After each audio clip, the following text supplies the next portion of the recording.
नमस्कार, मी प्रियांका पाटील. आपण पाहत आहात राष्ट्रीय लोकराज्य न्यूज, निर्भीड बातम्यांचे व्यासपीठ. आज आपण दिवसभरामध्ये घडणाऱ्या घडामोडींवर नजर टाकूया. खबरदार जर माझ्या बापाविषयी असं काही बोलले तुम्ही,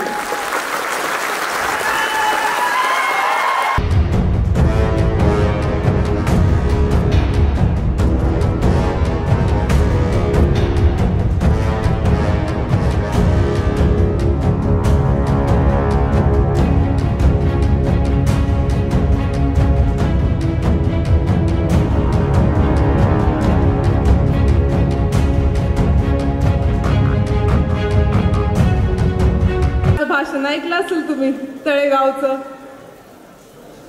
ते म्हणतात यांनी सगळे पद घरामध्येच ठेवली, यांनी सगळी पद परिवारामध्येच ठेवली. मी म्हटलं बरोबर आहे. आता साहेबांचा परिवार काय 4 किंवा 5 किंवा 10 लोकांचा नाहीये, 7 लाख लोकांचा परिवार आहे थोरात साहेबांचा. 7 लाख लोकांचा परिवार आहे. हा संगमनेर तालुका साहेबांचा परिवार आहे. आणि ह्या संगमनेर तालुक्याकडे ना वाकड्या डोळ्यांनी बघायचं नाही. तुम्हाला तुमची जागा दाखवल्याशिवाय हा संगमनेर तालुका राहणार नाही. 2.5 वर्षापूर्वी ते तोडून मोडून जोडून काहीतरी खोके सरकार जे बनलं, तेव्हापासून जो त्रास चालू केला ना, अरे काय वाईट केलं होतं साहेबांनी त्यांचं एवढं.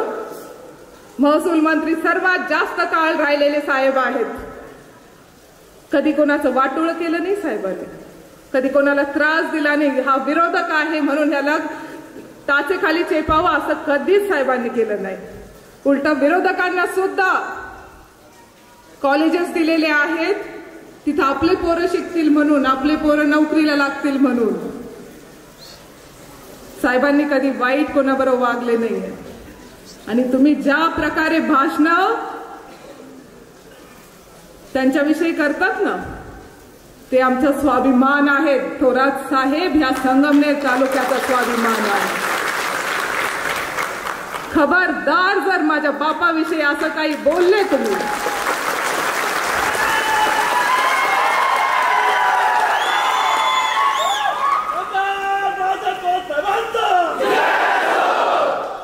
बाप फक्त माझ्या एकटीचा नाहीये, इथे 7 लाख पोरांचा आणि पोरींचा बाप आहे. 7 लाख.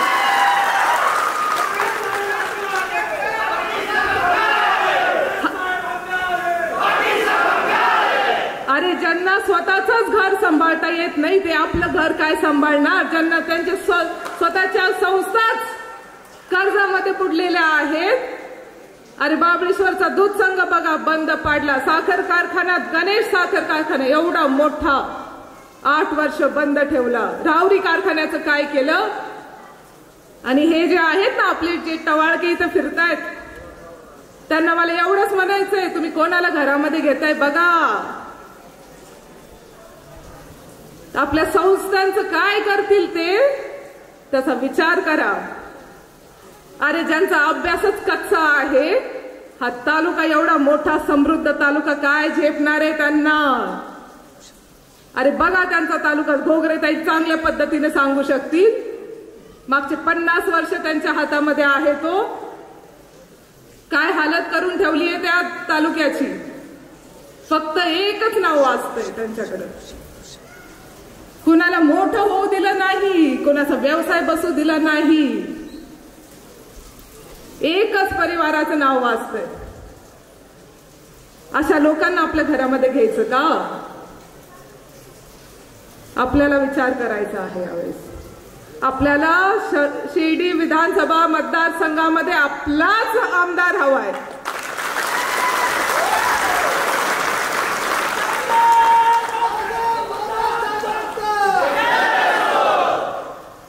जो साहेबांना मानेल, आपल्या हक्काचा राहील असा आमदार आपल्याला हवाय. त्यांना सुद्धा माहित आहे ह्या 28 गावांमध्ये ताकद काय आहे. अरे आपण सुद्धा तिथलेच आमदार मतदार आहोत राव. सर्वच्या सर्व साहेबांसकट ह्या 28 गावांमध्ये एवढी ताकद आहे ना. 2009 आठवा पडता पडता वाचले होते ते आपल्या 28 गावांमुळे. पण ह्यावेळेस या 28 गावांनी निर्धार केलेला आहे, तुम्ही जर चांगलं काम केलं असतं ना, या 28 गावं तुमच्याबरोबर राहिले असते, पण तुम्ही आमच्या लोकांना फक्त त्रास देण्याचं काम केलं, फक्त त्रास. किती खोट्या केसेस. अरे आमचं जोरवे गाव आहे, हे जोरवे गाव हे थोरात साहेबांचं गाव आहे. इथल्या कोणत्याही माणसाला त्रास द्यायचा प्रयत्न नाही करायचा. इथं मी फक्त बोलत नाहीये. अरे 28 खोट्या केसेस. आपले सर्वजण बाहेर राहावं लागलं त्यांना सर्वांना. आणि किती खोटं बोलावं, किती खोटं बोलावं. म्हणजे मोदींचं शस्त्र माहित आहे ना आपल्या सर्वांना. आपण ऐकतो बऱ्याच वेळा ईडी ईडी ईडी ईडी. यांचं शस्त्र आहे खोट्या केसेस आणि अॅट्रॉसिटी. जो त्यांच्या विरोधात बोलेल त्याच्यावरती अॅट्रॉसिटी, जो त्यांच्या विरोधात उभा राहील त्याच्यावरती खोट्या केसेस. अरे मागच्या पंचवार्षिक मध्ये आपला सरपंच पळवला होता त्यांनी, आणि तो सरपंचाला काय काम करायला लावलं? बाथरूम आणि संडास धुवायला लावले होते त्यांनी. आज तुम्ही माझा वेगळा चेहरा बघाल बहुतेक, मला असं वाटतंय. मोकळी मी बोलणार आहे, कारण मी माझ्या गावामध्ये आहे, माझ्या लोकांमध्ये आहे. अरे असं वागतात का? सरपंच होता तो आपल्या गावचा. कोणत्या माणसाला माणसासारखं वागवलं पाहिजे. माणूस की नावाचं काही आहे की नाही ह्या लोकांना? यावेळेस आपल्या सर्वांना एकत्रित यायचंय. एकत्रित यायचंय आपल्या पोरांसाठी. आपल्या हे जे लहान मुलं आहेत ना, जे वाळू वाहत फिरतायत, हे आपलं भविष्य आहे. हे आपल्या जोरव्याचं भविष्य आहे. ते पोरं. तुम्ही म्हणाले आम्ही वाळूचा डेपो बनवणार, कमिटी बनवणार, असं करणार, तसं करणार, ह्याहून त्याहून लय मोठ्या मोठ्या गप्पा. सर्वात मोठं धोरण त्यांचं तेच फसलं. आणि छोट्या छोट्या पोरांच्या हातामध्ये वाळू आणि मोटरसायकली दिल्या. काय लाजा आहे की नाही? अरे 16-17 वर्षाची पोरं आहेत. जेव्हा अभ्यास केला पाहिजे त्यांनी, जेव्हा शिकले पाहिजे, कॉलेजला गेली पाहिजे, तेव्हा ते वाळू वाहतायत. 3 ते 4 हजार रुपये कमवायचे दिवसाला. 1000 रुपये घरी द्यायचे, आई वडिलांना शांत ठेवायचं, बाकी सगळे पैसे दारूमध्ये. ह्या जोरवे गावामध्ये एवढी ताकद आहे ना, ह्या मातीमध्ये एवढी ताकद आहे ना. इथून मोठे मोठे लोक घडलेले आहेत, विसरायचं नाही. सहकार महर्षी भाऊसाहेब थोरात असतील, आमदार बाळासाहेब थोरात असतील, असे मोठे मोठे लोक घडलेले आहे या मातीमध्ये. आपण कुठेही कमी नाही हे समजून घ्यायचंय. एवढी ताकद या जोरवे गावामध्ये आहे. आपल्याला आपल्या माणसाबरोबर राहायचं. यावेळेस गडबड करायची नाही. ग्रामपंचायतवाली जर गडबड केली ना, तुम्ही करायची नाही. यावेळेस आपल्याला दाखवून द्यायचं हे जोरवे गाव कुठे गेलं नाहीये. हे साहेबांचं गाव आहे, हे थोरात साहेबांचं गाव आहे. लक्षात ठेवायचं. आपल्या माणसाचा मान सन्मान राखायचा आहे आपल्या सर्वांना. पूर्ण देशामध्ये त्यांचा मान आहे. काँग्रेस वर्किंग कमिटीमध्ये तुम्ही गुगलवरती टाकून बघा कोणाकोणाची नावं आहेत. मनमोहन सिंगजींचे आहे, खरगे साहेबांचं आहे, सोनिया गांधींचं आहे, राहुल गांधींचं आहे, प्रियंका गांधींचं आहे, आणि बाळासाहेब थोरात साहेबांचं नाव आहे त्याच्यामध्ये. आपल्या नेत्याचं, आपल्या माणसाचं, आपल्या सुपुत्राचं नाव कोणाकोणाबरोबर घेतलं जातंय, येतंय का लक्षात? आपल्याला त्यांचा मान राखायचा आहे. ही निवडणूक आपल्याला 2 निवडणुकी काढायच्या आहेत. पहिली तर साहेबांची निवडणूक एकतर्फा झालीच पाहिजे. डिपॉझिट त्यांचं जप्त झालंच पाहिजे.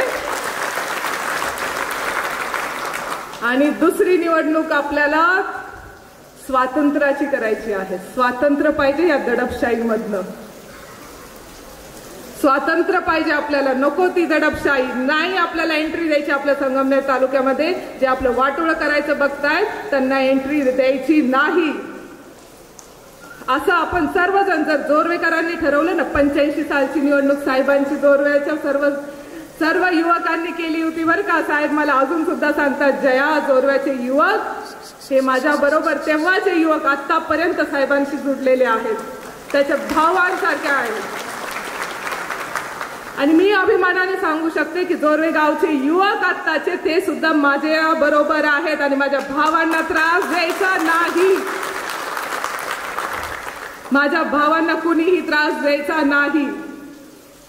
इथे थोरात साहेबांची सुपुत्री सुद्धा बोलतीये आणि भाऊसाहेब थोरात साहेबांची नात सुद्धा बोलते आणि इंद्रजित काका आहेत माझ्या इथं जोडीला.